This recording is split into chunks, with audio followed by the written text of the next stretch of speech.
Hello, I'm Tracy Ann Burgess and welcome to the Change channel.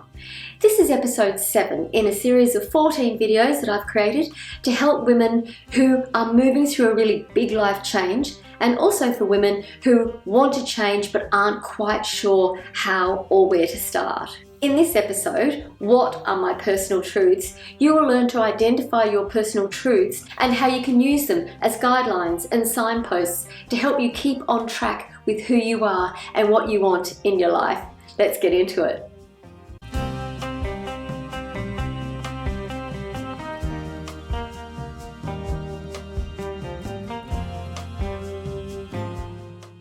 This episode is inspired by the cards from my Passport Change Kit, which is a kit that I've designed to help women move through change. And this is the number 7 card, and it's called Truth.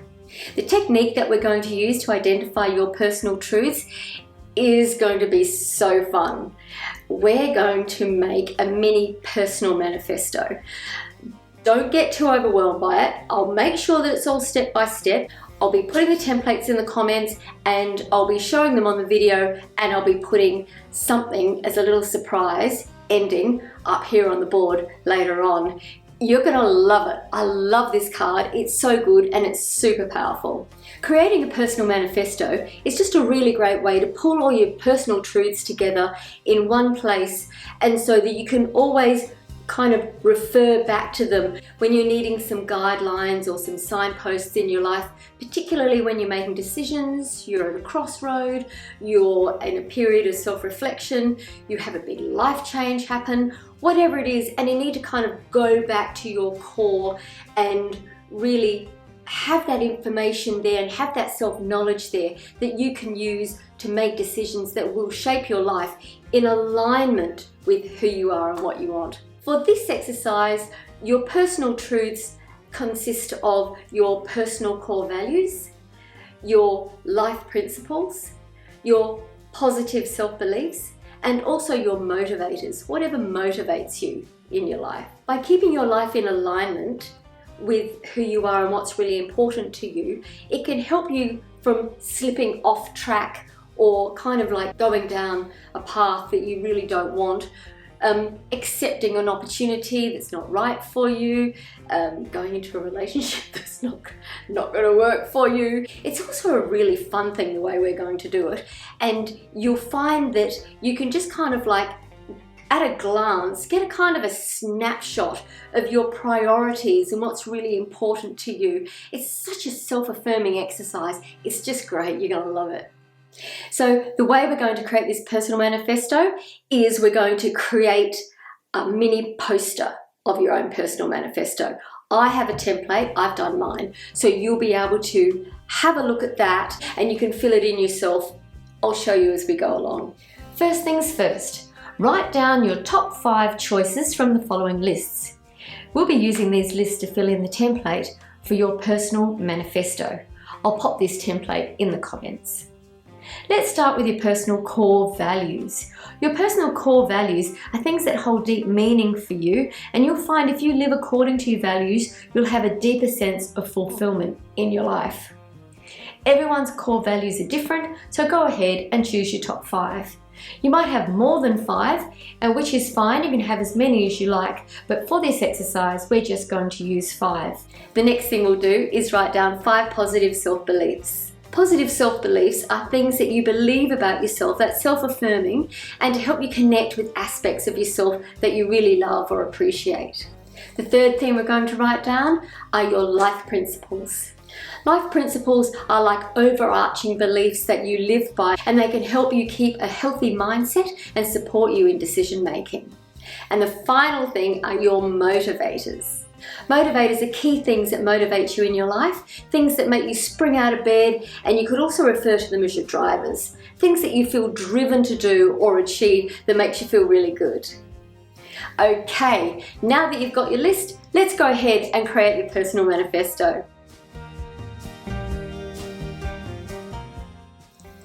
So here we are with my personal manifesto, and this is kind of what yours is going to look like after we've finished. So you've got all of your different personal truths that you want to put in here, and I'm going to be putting a copy of this as a PDF in the comments. I'll go through mine so that you can kind of get a bit of an idea.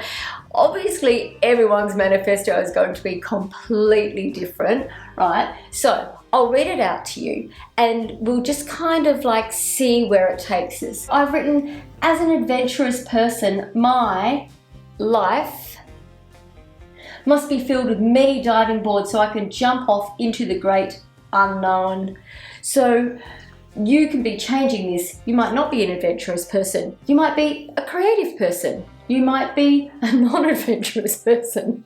You might like just staying indoors. You might be an academic. I don't know, whatever it is. Anyway, choose your own value and whatever motivator, whatever comes to you really. This is kind of an intuitive exercise now. So then I say, I demand honesty in my relationships and kind-hearted people in my house. So just let it flow from you, whatever you have in front of you. I love road tripping because I'm a freedom gal, and blue sky driving. I'm a born entrepreneur, non-conformist and fringe dweller. Ain't that a fact? And when I'm out, you'll find me on the dance floor. So we're going to be, you know, cutting these out, and then you say, when you're out, where will you be found? I'm always on the dance floor when I'm out and about. You know, you might be at the library. Who knows? You might be at a sports stadium. You might be somewhere else. Just put it down there. Whatever typifies where you love to be and what you love to do. So I need to spend time in nature to keep my spirit fresh. You might need to spend time with your family. You might need to spend time with your children. You might need to spend time with friends, whatever it is. And creativity and freedom are my key drivers, most definitely. Just give me 5 minutes to pack a bag and grab my passport if you're serious about a quick trip to anywhere. That is so true. In fact, we lived in a beautiful place called Noosa in Queensland for about 7 years, and I think the whole time I always carried my passport in my bag. And I remember my friend would say, what do you do with your passport in your bag? And I'd say, you just never know. You know, so that really typifies that. And for me, garage punk rules as my favourite type of music, each to their own, and keep music live. You might not like it live, I do, but that's the whole point. This is your personal manifesto to really fill in as you choose. And I hope you have lots of fun with it. It's a great thing to keep with you and just kind of look at it as a snapshot. It doesn't always have to be in your mind all like, oh, these are my personal beliefs and these are my life principles and these are my core values. It's for this sort of exercise, this is kind of the fun part. You've already done kind of like the heavy lifting in writing them all down first. So the key takeaway from this video is that self-knowledge is very empowering. All of these things can change over time, but you'll find that some of them will always be there for you lifelong. So I hope you enjoyed our video today. Next week, we have another card from the Passport Change Kit, and interestingly, I haven't actually mentioned it last week, but we've moved into the second stage of the Passport Change Kit, and so this stage is called the Triple R stage, and these cards all refer to release, realign and repack. So the first 5 cards were called the First Aid 5, they're the first responder cards, and the next 4 cards will be the Double D, they're the Destination Dreaming cards, they're kind of like the launch cards. So tune in next week and we'll be doing the number 8 card, which is a really mighty card. It's the Purpose card. If you want to know anything else about the Passport Change Kit, I will pop a link in below to my website. You can find out all about it. I've got a video on there and you can just check it out. So thank you very much for watching, and I hope to see you again next week. Bye for now.